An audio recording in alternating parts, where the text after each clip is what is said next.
January is for disappearing, rebuilding in silence, and coming back unrecognizable and intentionally unreachable. Because greatness is defined by a lot of small things done consistently well.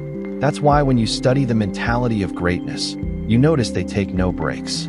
I hate to tell people this because everyone wants quick results. But to be great, it's Monday on top of Tuesday, Tuesday on top of Wednesday, Wednesday on top of Thursday, Thursday on top of Friday, Friday on top of Saturday, Saturday on top of Sunday, and then you start over, and over, and over. True greatness is always evolving. It never stays the same. What are the things you fear that have been keeping you from living your dream? What's been holding you back from doing the things you truly want to do? Think about those things.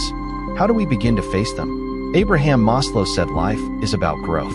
He said you can either retreat to your comfort zone, where growth doesn't exist, or you must be willing to move forward, confronting your fears again and again. When you face a hard decision, you probably have two paths, one that's challenging and one that feels easier or more tempting. The reason you haven't chosen yet is that the hard path is likely the right path. If it weren't, the choice would be obvious. You'd take the easy route.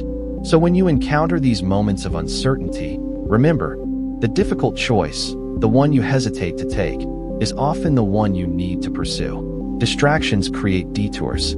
Detours create delays. These 3Ds, distractions, detours, delays, can derail your life because every time you avoid the hard path, you postpone your growth and success.